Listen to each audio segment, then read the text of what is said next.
Peter here, aka Peter Freakout 10, and it's time for another update. Alright, not much to show this time, just have a few Fangoria magazines, and 2 games, and like 4 DVDs I got, well 5 considering one of them is like 2 versions of a particular film that I actually saw back in September, and I got the DVD of it finally to add to the collection. So we just got 2 games and like 4 DVDs. That's all I got. But all that aside, it's gonna be a quick one, so let's get into it. Actually, a couple of these I might review for Screamfest. But getting into it, starting off with the Fangoria magazines, the first one I got is actually one that I've been reading a lot of as of this moment. I actually got some old ones too, but this is actually the newest one that I got. And despite, I don't know what to think about the movie on the cover, because it does look bad, but you know, it's on the cover, so what? But that is this one. This is for the Fog remake, Fear Waits in the Fog. John Carpenter's Ghost Return. Yeah, they got the feature cover story for this movie. I don't know why, but they just do. Gonna have to live with it. But the Fog remake, this also has behind the scenes look at Doom with The Rock, which I can't wait to see that film. Definitely giving it a review. There's 100 pages of Halloween horror. Clive Barker's Out of Darkness. Basically talk about Clive Barker and his work. David Cronenberg, an interview with him for basically History of Violence. Bruce Campbell, Back in the Woods, and the Masters of Horror TV show, Showtime. That's actually a show I actually want to see. I might do I'm thinking about doing this with Masters of Horror, and I want to hear from you guys in the comments if you guys think this is a good idea. With the Masters of Horror show, it's actually going to be little movies made that basically are episodes of the show by particular directors. Like, you got people like Don Coscarelli, Wes Craven, John Carpenter doing episodes. So I want to hear from you guys. Would you guys like to hear reviews for particular episodes? Because I know my friend, Jurassic Godzilla fan, is doing reviews on Goosebumps. I would like to know, would you guys like to see reviews for particular episodes of Masters of Horror? I would love to know, because I'm really dying to see this show, and I think it'd be a great idea to review something different. But that's the first issue I got. I actually got a couple more, a couple old issues, actually. I'll start with this one, because this has a feature cover story for Pumpkinhead 2, Blood Wings. This is an onset preview of it. I love Pumpkinhead 2. I said that in my review for Texas Chainsaw Massacre 4. I think it gets too much hate. I don't think Jeff Burr is that bad of a director. I like this. I like Leatherface 3. And I like The Stepfather 2. I think he gets a little too much flack as a director. You can tell he has some passion for his movies.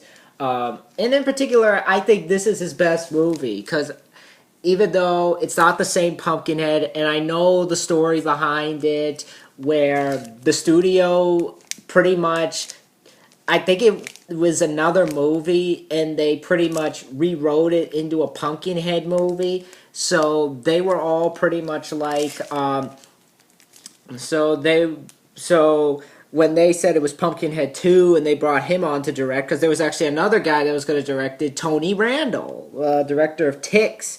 He backed out of it, and so they brought him in to direct.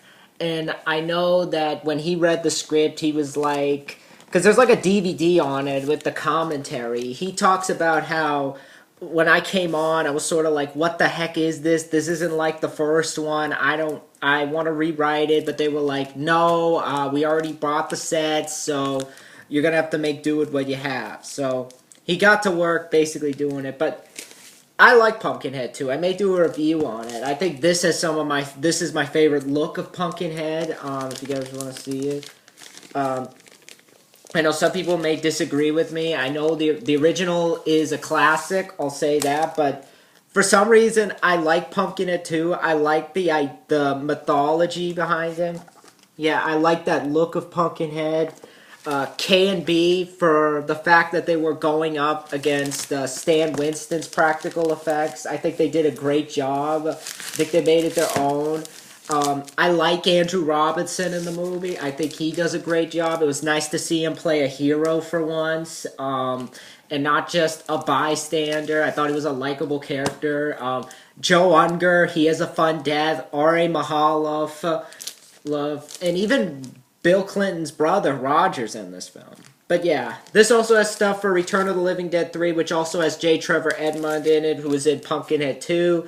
Man's Best Friend with Lance Henriksen, The Nightmare Before Christmas, Adam Sandler's Value, and Body Snatchers. So, it's a pretty good issue, might read that. And the last issue that I got for this is from 1996, and this is a cover story for The Frighteners with Michael J. Fox. Which I want to get the DVD of that. I know there's a director's cut of it. But this also has Uncle Sam, which I know that's another movie that gets a lot of flack. I actually kind of like it, probably because I've watched it so much when I was a kid. I practically had the VHS tape in there with the holographic cover. I don't know what it is. I like the film. I thought it was a fun slasher. I like the idea, a guy in an Uncle Sam costume killing people on the 4th of July. It's like the 4th of July's version of My Bloody Valentine. Granted, I put My Bloody Valentine above this, but I still thought it was a fun film. I like the cast. I like Isaac Hayes. I like the kid in it. It has some fun deaths. The makeup on him I thought looked good. I'll do a review on it in the future. But this also has stuff for when it was first announced that Peter Jackson was remaking King Kong, Farewell to Lucio Fulci, the Zombie King's Last Interview. There's the first stuff on The Relic and Within the Rock. But, yeah, that's the next issue. Now on to the games, the 2 games that I got. And the first game that I actually got, and I've been playing a lot of, this is actually a sequel to a game that I liked. I thought it had some problems, and I know people do not like this one. They think it's a step down from the other one. I know, I can understand, because at times it does feel rushed, but I think it's a fun game, and I may review it sometime in the future, but that is True Crime New York City. This game is so much fun. I don't care what anybody says. I like the main character. I like the look of New York. The graphics look great from what I've played so far. I love the voice cast of this game. You got people like Mickey Rourke, Lawrence Fishburne, Christopher Walken, again, who's playing a different character because he was also in Streets of LA. He's in this game. I like the guns you get in this game. Just a fun game. You can even get a sledgehammer. Definitely not as good as San Andreas. That game beats this game. I know that there was a lot of flack when this game came out because the New York City Police Department did not like how they were being portrayed, but I don't care. It's a fun game. That's True Crime. And the next game that I got that I'm gonna review for Screenfest once I beat it. I'm trying not to beat it too fast because I want to enjoy the game as it is, but I reviewed the first one for last Halloween, and this one is the sequel. And so far from what I've played, I think it's a great sequel. That is The Suffering Ties That Bind. This is for the PlayStation 2. It's also on the Xbox and the PC. I think this is a fun-ass game. I think it's scarier than the first. There's some really graphic parts from what I've played so far. The graphics look much better than the first. I like the fact that it changed the setting from the prison in the first one to the Baltimore setting. Torque actually has more character. You explore more of him this time, how he got to be where he is. I love the voice cast in the game. Like, you have people like, what's his name? Michelle Rodriguez. I think that's her name. What's his name? I don't know the name. Rachel Griffiths, that's her name. I've gotten mixed up. Even Michael Clark Duncan has a voice in this. So, yeah, this is a good voice cast of this game. Definitely some good talent behind it. I think the gameplay's much better. Yeah, even though there's some steps back, which I'll talk about in the review, which I kind of found negative, I still really like the game so far. And Stan Winston actually comes back to do the designs. And you have some returning from the first game, and you have some different ones. But those are my 2 games I got. Been playing them a lot. I'll review them when I beat them. Now on to the films. Now, the first one that I got, this is one to add to my Dark Castle collection because I saw this film back in May and I had a blast with it. I actually reviewed Gothica in preparation for it. And I have to say, I know I said House on Haunted Hill was my second favorite. That has changed after seeing this movie. This is my second favorite Dark Castle film, and I'll do a review on it for Screenfest soon. But this movie's a blast, and that is House of Wax. With Elijah Cuthbert, Chad Michael Murray, Brian Van Holt, Paris Hilton, who has a death scene, as you guys know, and Jared Padalecki, who was also in Cry Wolf. Directed by John Colicchio in his film debut. And once again, produced by Joel Silver and Robert Zemeckis, so very good talent behind it. Oh, shit. This fell out. Need to get a more stable case for this movie, but I can't wait to rewatch this film. This movie I just found so much fun. I had a blast seeing this, but yeah. I know it got bad reviews, but surprisingly, Richard Roeper actually liked this film. I was like, wow, Richard Roeper liked this movie? That's crazy. And I think this says it best. Hot, sexy, and deliciously creepy horror. I'd probably put this behind Ghost Ship as my favorite Dark Castle movie. So, yeah, this would be this Ghost Ship, this one, and the third one probably be House on Haunted Hill. Those are my top 3 favorites. But that's House of Wax. Really enjoyed that movie. Thought it was a blast. Can't wait to rewatch it again and get my thoughts. For those wondering what the features are on the DVD, there's a B-roll and bloopers video cast commentary from location. Joel Silver reveals House of Wax, Wax On, the design of House of Wax, which is actually done by the same people. The design of the House of Wax is actually done by the same people who did Ghost Ship, the location for Ghost Ship. I thought that was amazing. The house built on wax, the visual effects of House of Wax, alternate open, Jennifer killed, a gag reel, and 2 theatrical trailer. And that's a good amount of features you get for this DVD. But there's that. That's House of Wax. And the next DVD that I got, I already reviewed this movie, but I wanted to get the DVD of it because I just love this movie. I don't care what anybody says. I love it more than the original. I know my friend Kyle, aka Jurassic Godzilla fan, likes the original more, and that's fine, to each their own, but I actually like this more than the original. And I thought I was the only one. Then I talked to my cousin, and he said he liked the film. Granted, I put the other remake that they did over this, but I still really enjoyed this film. I thought it was a creepy-ass movie, and that is the Amityville Horror. This is the widescreen special edition. And I already did a review talking about this, but for those wondering, I love this movie. I thought it was a blast. I wouldn't say I love it, but I definitely really liked it. I thought it was a great time. I liked the look of the house. Ryan Reynolds, for how much flack they gave him for his performance, I thought he did a good job. The score by Steve Jablonsky, I thought, for what it was, I thought it looked good. It's gory. Scott Kozar shows us that he can write something outside of the Texas Chainsaw Massacre remake. I just had a blast with this film. I don't care if it's not like the original. But yeah, that's what I have so far. And the next DVD I got, and I'm definitely going to review this because this relates to the Hills Have Eyes remake because this is directed by the same guy. And this is another one that I actually saw back in June, and I had a blast with it so much that I just had to get the DVD of it. And it's a film that when I saw, it shocked the hell out of me. At the end, my mouth was literally dropped open. You may disagree with me on this. I know there's people who do disagree with me, but I really like this film. And if you don't like it, that's fine, because it's very mixed in the opinions category because people are put off by the twist ending. But you know what? It's still a fun movie, and that is High Tension. This is the widescreen unrated edition. And this movie's awesome. So it's bloody as all hell, but it's a blast.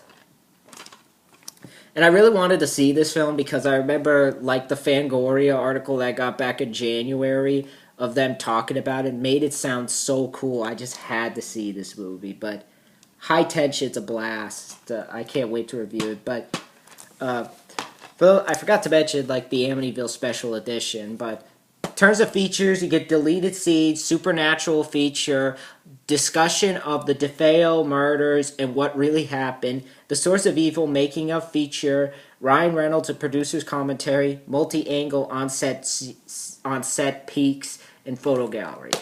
This DVD, completely different movie, has a 16:9 widescreen, all that stuff. This is the unrated version. This is the version that they couldn't show in theaters. You get a DVD introduction with Alexander Aja and Gregory Levasseur. A commentary with them. Hot Horror, the making of High Tension. Building Tension. Gianetto Di Rosa, the truth behind the truth, the madness, and the magic. Selected scenes commentary with Alexander Aja and Cecilia de France. Original French language director's cut version. So what that means is you can actually watch the movie, because this came out in 2003, but in the U.S. it came out in 2005.